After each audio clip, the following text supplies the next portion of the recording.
तूच हवी मला. भाग 4. अरे मुग्धा, आलीस तू?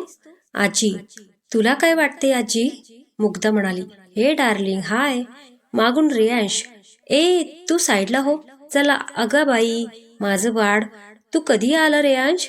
आणि सांगितलं सुद्धा नाही. जा, मला बोलायचंच नाही आता तुझ्याशी. मी रुसलोय. आजी म्हणाली, अगं माझी राणी, एक तरी मी तुला सरप्राईज देणार होतो ग. आता दादा बघ ना, कोणाचं तरी लक्षच नाहीये आपल्याकडे. मी पण आजच आलंय म्हटलं खूप दिवसांनी. जाऊ दे, आमच्यावर प्रेमच नाही आहे कोणाचं. मुग्धा, हो ना, बरोबर आहे तुझं. राम, दादा, मी जाते परत लंडनला. चल, मी पण येतो तुझ्यासोबत. राम, ऐक हो, मुग्धा ओरडली. आजीने मुग्धाचा कान जोरात पिळला. काय ग कार्टे, काय बोललीस? काही नाही आजी, तुला कुठे? मी तुला काहीच नाही बोलले. मुग्धा, अगं आजी कसलं खोटं बोलतीये बघ. ती तुलाच बोलली. ए रियाश, तू चुप्प बस. मुग्धा, का? मी का? खरं बोलल्यावर टोचलं तुला. मी पडतो कुठे, थांब. दादा, पकड त्याला. या तिघांचा खेळ असाच सुरू होता. इतका वेळ याचा दंगा बघत असलेल्या नंदिनीकडे कोणाचे लक्षच नव्हते. बाळ, तू कोण? आजी, मी ते अचानक आजीच्या बोलण्याने नंदिनी गोंधळली. अगं काय करतेस? कोण तू? आता मात्र आजी चांगलीच चिडली होती. अगं आजी, ही माझी मैत्रीण आहे. नंदिनी हळूच कानात, आणि दादाच्या ऑफिसमध्ये एम्प्लॉई सुद्धा. नंदिनी काय? आजी, हो मी नंदिनी. तुम्हाला कसं माहीत? नंदिनी म्हणाली, अगं सोड ते, तू उभी का? ये ना, बस. बरं राधा, पटकन चहा नाश्ता घेऊन ये सगळ्यांसाठी. हो आले मॅडम. राधा म्हणाली, हो भोसले घराण्यात नोकर. राम, माझ्या सुनेला घरी आणण्याची भलतीच काही दिसते तुला. आजी, तू पण ना. त्यांना अजून काही बोललो नाही मी. तू सुद्धा काहीच बोलू नकोस. वेळ आल्यावर मीच सांगतो. हो रे बाबा, हो. आजी, एक नंदिनी तर माझ्या रूममध्ये, आपण तिथेच गप्पा मारत बसू. मुग्धा, हा चल. त्या दोघी गेल्या. त्याच्या पाठोपाठ राम सुद्धा. मिस नंदिनी, जरा काम होतं तुमच्याकडे ऑफिसबद्दल, इफ यू डोंट माइंड. कारण आज ऑफिस होतं हे कदाचित तुम्ही विसरून गेलाय. I am right miss Nandini, if I am not wrong. So do your work first. हो बोला ना सर. ती मेहतावाली फाईल रेडी झालीये का? आणि नसेल झाली तरी ती मला आजच्या आज रेडी पाहिजे. काय हे दादा, आज तिला सुट्टी दे. माझ्यामुळे तिला वेळ झाला, तुला माहितीये ना. मग ओरडतोय का? मुग्धा, तू मध्ये नको बोलू. ते आम्ही दोघे बघू. तुम्ही चला मिस ऑफिसला. मुग्धा, पुन्हा भेटतील त्या तुला. खरं तर हे सगळं नाटक होतं. साहेबांना तिच्यासोबत वेळ घालवायला मिळत नव्हता. अरे पण दादा, अरे नंदिनी, चाललीये का तू? आज थांबायचं ना. आजी, पुन्हा येईन मी. आजी, कधीतरी बरं. 3 दिवसांनी शिवण्याचा साखरपुडा आहे. तुला तेव्हा यायचंय. तेही 2 दिवस राहायला. मला काही एक कारण नकोत. पण सर सुट्टी देत नाहीत. तुझ्या सराची आजी आहे मी. मी सांगतीये ना. मग यायचं. रामचा तर आनंद गगनात मावेनासा झाला. नंदिनी एकदा रामकडे पाहिलं. तो चुपचाप उभा होता. नंदिनीला तर त्याला पाहून खूप हसू येत होतं. तशीच त्याला बोलली, सर निघायचं. गाडी सुरू झाली. नंदिनी, सर एक विचारू? काय? म्हणजे तसं मनावर घेऊ नका. पण आता विषय काढलाच आहे तर विचारते. तुम्ही एवढे चिडता का? म्हणजे राम, तुम्ही खूप चिडता. पण सर एक बोलू? राग येतो आणि जातो. ते कळत सुद्धा नाही. पण या रागात जे काही घडतं ना, त्याच्यामुळे आपल्या पुढील व्यक्तीला किंवा जवळच्या व्यक्तीला त्रास होतो. हे खरंय. कधी कधी या रागामुळे आपली माणसे दुरावतात आणि मग फक्त आपल्याकडे उरतो तो पश्चाताप. Miss Nandini, are you okay? हो सर. फक्त तुम्ही रागावर कंट्रोल करा, एवढेच. बरं, माझ्याकडे एक आयडिया आहे. तुम्ही ऐकणार असाल तर? आणि ती काय आहे? जेव्हा पण तुम्हाला राग येईल ना, तेव्हा मी 1 ते 10 पर्यंत मोजणार. जर तुमचा राग कमी नाही आला तर तुम्ही जिथे असाल तिथे कोंबडा व्हायचो. It's your punishment. डन. आता एवढं हसून बोलली म्हटल्यावर राम पुढे काय बोलतोय? डन, डनाडन डन. रामने गाडीत म्युझिक ऑन केलं. त्यात गाणं लागलं होतं. हम तेरे बिन अब रही नहीं सकते, तेरे बिना क्या वजूद मेरा. नंदिनी हे गाणं एक तास तिच्या भूतकाळात गेली, जिथे तिच्या आणि अमोलच्या खूप साऱ्या आठवणी होत्या, स्पेशली या गाण्याशी रिलेटेड. अमोल, चल ना पटकन. हे बघ, जर जाईपर्यंत कन्सर्ट संपला ना तर मी तुला गाणं म्हणायला लावणार हा. तेही रस्त्यावर, तेही मधोमध रस्त्याच्या. अगं थांब ग माझी आई, जातोय ना आपण. तुला जरा लवकर आवरता येत नाही का? अचानक काय तर प्लॅन बनवतेस आणि मग अशी तुझी गडबड. काय बोललास तू? परत बोल. काही नाही. कुठे काय? अमोल गाडी थांबवत. अमोल, अमोल गाडी थांबव. नंदिनी, का? काय झालं? पण तू थांबतो की नाही? बरं बरं थांबतो, तू शांत हो आधी. जशी त्यांनी गाडी थांबवली, नंदिनी खालीच बसली, तेही रस्त्यावर. अगं नंदू, काय नाटक लावलास? उठ पटकन. मी उठणार नाही, आणि आता तर अजिबात नाही. बस बोलत तिथून एक माणूस जात होता, तो तिथेच थांबला. ए काय, कधी मुलगी नाही पाहिली काय? चल निघ इथनं. ओ सर, तुम्ही जावा इथून. हे असं संपणार नाही. अमोल, एक विचारू, कसं झेलताय हे झगाळ? तो माणूस म्हणाला. सांगतो कधीतरी वेळ काढून. आता जा इथून, नाही तर राग तुमच्यावर निघेल. बरं तू नंतर चिड, आता नको हा. आता कन्सर्ट मिस होईल ना ग राणीच. नाही नाही नाही, तूच गाणं म्हण, मगच मी बोलणार. बरं, पण तू डान्स करशील माझ्यासोबत? हा चल. तेव्हा अमोलने हेच गाणं म्हटलं होतं, आणि गाणं म्हणता म्हणता ते दोघे एकमेकांच्या मिठीत कधी हरवून गेले त्यांनाच कळाले नाही. नंदिनी त्याच आठवणीत होती, डोळ्यातून पाणी आपोआप येत होतं. गाणं कधी संपलं तिला सुद्धा कळालं नाही. मिस नंदिनी, हॅलो, राम म्हणाला. रामच्या आवाजाने दचकून भानावर आली. काय, कुठे गायब? चला, आलं ऑफिस. मेहतावाली फाईल रेडी करायची आहे ना? नंदिनी, हो चला. काम पूर्ण व्हायला रात्रीचे 11 वाजले. सर ही घ्या फाईल, रेडी आहे.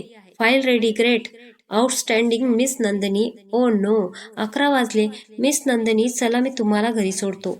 ओ, म्हणजे तुम्हाला लक्षात आहे की मला एक घर पण आहे? म्हणजे? राम म्हणाला. काही नाही, सोडताय ना मला? हो. राम, मिस नंदिनी, एक प्रश्न विचारू का? हा विचारा ना. प्रेम म्हणजे काय? प्रेम म्हणजे तो नसताना त्याची जाणीव, सतत पाहत राहावे ही आस, एकमेकांसाठी जगणे, एकमेकांच्या कमी सोबत त्याला स्वीकारणे. तो असताना तर त्याच्यावर प्रेम करणेच, पण तो नसतानाही त्याच्यासाठी जगणे, स्वतःच्या डोळ्यात त्याला पाहावे. अजून बरंच काही आहे. प्रेम म्हणजे ते एका शब्दात किंवा वाक्यात सांगता येत नाही, ते अनंतात आहे. खरं जर एका शब्दात सांगता आले तर समर्पण म्हणजे प्रेम. मिस नंदिनी, खरंच खूप साऱ्या गोष्टी आहेत ज्या तुमच्यापर्यंत येऊन सुटतात. You are great miss Nandini. Miss Nandini, तुम्ही माझ्या मैत्रीण व्हाल का? Of course, why not sir. Oh thanks miss Nandini. Sir, आजपासून फक्त नंदिनी, आणि दोस्ती में no sorry no thank you. Okay, पण एका शर्त आहे. राम म्हणाला. तुम्ही पण मला आजपासून राम म्हणायचं. ओके, नंदिनी म्हणाली. Oh shit. राम म्हणाला. काय झालं? नंदिनी म्हणाली. गाडी बंद पडली. मग आता? नंदिनी म्हणाली. आता काय, चला चालत. मी काय मॅकॅनिक नाही गाडी सुरू करायला. राम म्हणाला. हो, तुम्ही मॅकॅनिक नाही, ट्यूबलाईट आहात. काय बोललात मिस नंदिनी? ट्यूबलाईट बोलले. ती जीप दाखवत पडू लागली, आणि राम तिच्या मागे असंच बडबडत पुढे आले. वाव, वातावरण किती मस्त झाले ना, शांत. इथे गाड्यांचीच गर्दी नाही, कोणाचाच गोकाट नाही. खूप मस्त वाटत आहे आज. हो ना, हो. नंदिनी, बरं चला आपण गाण्याच्या भेंड्यांनी खेळत जाऊ. असंच गाणे म्हणत जात होते की नंदिनीला पुन्हा रामची मज्जा करायची सुटली. नंदिनी, तुम्ही म वरून गा. राम, हा. मौसम मस्ताना, रस्ता अनजाना, जाने कब किस मोड़ पे बन जाए कोई अफसाना. Old song. मौसम मस्ताना, ट्यूबलाईट सोबत असताना, भटकत आहे येड्यासोबत, संपत नाही हा रस्ताना. ऐ नंदिनी, तुम्हाला तर मी आता, तुम्ही गेल्या कामातून. तिला पकडता पकडता दोघेही पडले एकामेकांवर. नकळत दोघांचे डोळे एकमेकांशी भिडले. कितीतरी वेळ ते एकमेकांच्या डोळ्यात तसेच पाहत होते. फक्त त्या दोघांना तो चंद्रच सांगित होता, मी आहे तुमच्या प्रेमाच्या साक्षीला. अमोल. नंदिनीच्या तोडून अचानक अमोलचं नाव आलं. राम तर अजून तिला तसंच पाहत होता. गहीवरून नंदिनी भानावर आली. सर? राम भानावर येत. सॉरी, ते चुकून. राम, चलायचं सर. ओ सॉरी राम. हो. राम आणि नंदिनी घरी आले. वेळ झाला असल्याने राम नंदिनीच्या घरीच थांबला. नंदिनी रूममध्ये गेली. फ्रेश होऊन ती तिच्या झुमरकडे गेली, जो तिच्या विंडो जवळ होता, आणि अचानक विचारात पडली, मी त्याच्या डोळ्यात हरवलेच कशी? मला तो स्पर्श हवा हवासा का वाटला? त्याचे डोळे मला ओळखीचे का वाटले? कृष्णा, हे काय होतंय? मला काही समजत नाही आहे. तयार इकडे. रामला नंदिनीच्या बाबांनी घोरून घोरून आव आणला होता. काय सासरा आहे माझा, पूर्ण वाट लावली झोपेची. शेवटी वैतागून तो गार्डनमध्ये आला. नंदिनीने त्याला खिडकीतून पाहिले आणि ती त्याच्याकडे आली. काय झालं राम, झोप नाही का लागत आहे? नंदिनी म्हणाली, तुमच्या बाबाचं गाणं ऐकून झोप कुठे पळाली कळालंच नाही. एनिवे माझं सोडा, तुम्ही सांगा, तुम्ही झोपला नाही अजून? राम, हो झोपायलाच जात होते, तोवर तुम्ही दिसला म्हणून आले. कॉफी घेणार तुम्ही? हो. काय, बसा तुम्ही, आणते मी. नंदिनी कॉफी बनवत होती तसा राम सुद्धा तिच्यासोबत गेला. Nandini, if you don't mind, मी बनवू का coffee? Ram, are you sure? Nandini, yes I will. Okay, बनवा मग. रामच्या हाताची कॉफी पिऊन नंदिनी, वाव राम, तुम्हाला तर खूप टेस्टी कॉफी बनवता येते. म्हणजे राग सोडून आणखी सुद्धा टॅलेंट आहे बना तुमच्याकडे. मिस नंदिनी, तुम्ही खूप बोलता, असं नाही वाटत आहे? राम, अशीच लाईफ जगायची मनसोक्त. Don't be serious. आणि आता तर आपण फ्रेंड्स आहोत. आता बघाच तुम्ही, मज्जा तुमची. येतो, सुरुवात आहे. असंच बोलत रात्र गेली. नंदिनी, राम, तुम्ही उद्या जाणार तर मग तुमच्या घरी? राम दोघेही गार्डनमध्ये असलेल्या झोपाळ्यावर बसले, कॉफी पीत. होय, मग उद्यापासून ऑफिस जॉईन करायचंय म्हटल्यावर नको का जायला? नको, थांबा. राम म्हटला, काय काय बोललात तुम्ही? थांबा बोललो. शिवण्याला पण आवडेल. तसंही 15 दिवस राहिलेत तिच्या लग्नाला, आणि तुम्ही राहणार म्हटल्यावर मुग्धा तर नाचायलाच लागेल. हा, ती गोष्ट वेगळी आहे की माझा ताप वाढेल. काय काय बोललात? माझा ताप वाढेल बोललो. बरं, ताप काय हो? तापच. बरं नंदिनी, तुम्ही ना बिन वायरीच्या करंट आहात, आणि तुम्ही ट्यूबलाईट. कधी अचानक बंद पडतंय तर चालू झाले की बंदच नाही पडत. ऐका ना राम, मी एक बोलू का? नंदिनी, हा बिंदास बोला. बोलू म्हणजे विचारायचं होतं, मैत्री आणि प्रेम यातील फरक काय? माझ्या भाषेत सरळ सांगायचं म्हणजे मैत्री म्हणजे कार्तिक, सचिन, वरुण आणि मी, आणि प्रेम म्हणजे माझे आई बाबा, मुग्धा, रिया, शिवण्या, आणि the most impressions is my life, माझी आजी. आता यात फरक असा आहे की मैत्रीची जागा प्रेम घेऊ शकत नाही, पण हा, प्रेमाची जागा मैत्री घेऊ शकते. पण राम, मला उत्तर अपेक्षित नव्हतं. नंदिनी, तरी पण बेटर ट्राय. ठीक आहे, मग तुमच्या मते काय फरक आहे सांगा. नाही, हे उत्तर मला तुमच्याकडूनच हवं आहे, तेही 5 दिवसात. आणि मला काय मिळणार? राम, तुम्ही मागाल ते, पण मला माझं अपेक्षित उत्तर हवं आहे. हा, 5 दिवसांनी ऑफिसमध्ये. नंदिनी, तुम्ही तुमचं काम आवरलं तर सांगा, आज मी तुम्हाला घरी सोडतो. हो चालेल. एक क्षण आठवावा, एक क्षण साठवावा, तुझ्यात गुंतावे, तुझ्यात हरावे, तुझ्यात मिसळून स्वतःस विसरावे, कायम हरावे, तू जिकावे, शब्दच तुझ्या मी असेच गुंतत राहावे, हे प्रेम कायम वाढतच जावे, कधीच न संपावे. राम गाडीत झोपलेल्या नंदिनीकडे पाहून बोलला, नंदिनी, खरंच? ओ, मला तुम्ही खूप आवडता. क्षणाक्षणाला तुमची आठवण येते, पण सांगू कसं? तुम्हाला पाहताच माझी बोलती बंद होते, तुम्हाला पाहण्यातच हरवून जातो. आता पण बघा ना, झोपेत सुद्धा किती गोड दिसत आहात तुम्ही. हे केस माझ्या नंदिनीची झोप मोडणार. राम हळूच तिच्या बटा सावरत असतो तशी नंदिनी झोपेतून उठते. काय झालं राम, तुम्ही असे माझ्याजवळ?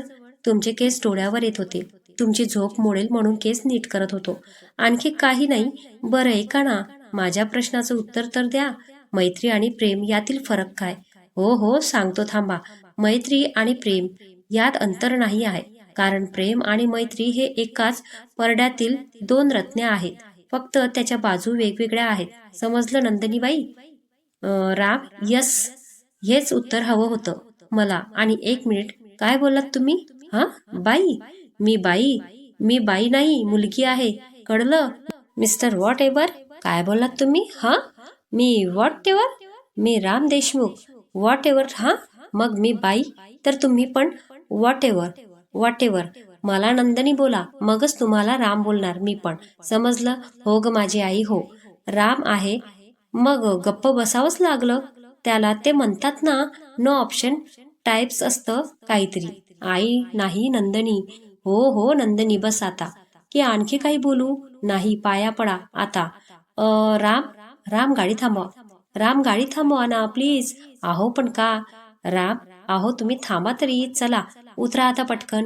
चला चला. नंदनी जवळपास लहान मुलासारखं वागत होती. तुम्हाला एक सांगू, जेव्हा असा रस्ता मोकळा असतो आणि अशी थंडी असते ना, तेव्हा रस्त्यावर शांत होऊन स्वतःला मोकळे करायचे खूप बरं वाटते. असे हात पाया पसरवून शांत व्हायला. Stress free. तुम्ही ट्राय करा ना. बघा तुम्ही सगळं टेन्शन विसरून जाल नक्की. आज दोघेही शांत होऊन हळूहळूले होते रस्त्यावर. पण आज त्याच्या मैत्रिणीचं एक वेगळंच अस्तित्व दिसत होतं. चांदण्याकडे बघत राम नंदनीला, नंदनी एक सांगू, आज मला खूप छान वाटत आहे. मनाला एक वेगळं समाधान मिळत आहे. खरंच? मग माझा सहवास आहे तसा नंदनी? कसं सांगू तुमच्या सहवासात तर आयुष्य घालवायचंय मला. राम मनात बोलला. राम काय झालं तुम्हाला? नंदिनी सहज बोलली. काही नाही सहज. जरा शांत राहावंसं वाटत आहे. तोवर रामचा फोन वाजतो. हॅलो, तिकडून रियांश. हॅलो राम. रियांश भाई मी बोलतोय. घरी ये पटकन, एक मोठा विषय झालाय. ये पटकन. हो आलोच, पण काय झालं नक्की ते सांग. आधी तू घरी ये मग सांगतो. रियांश घाबरतच बोलला. राम नंदिनीला नंदिनी, ते मी ऐकलंय सगळं. चला मी पण येते तुमच्यासोबत. कशाला उगाच तुम्हाला त्रास. तुम्ही चला, तुम्हाला घरी सोडून निघतो. झालं बोलून चुप आता. चला गप. ओके ओके चला. आता घरी जाऊन काय होईल ते पाहू पुढील भागात. हा भाग तुम्हाला कसा वाटला ते कमेंटमध्ये कळवा. आणि व्हिडिओला लाईक आणि शेअर करा. चॅनलला सबस्क्राईब करायला विसरू नका. चला भेटूया पुढील भागात. धन्यवाद.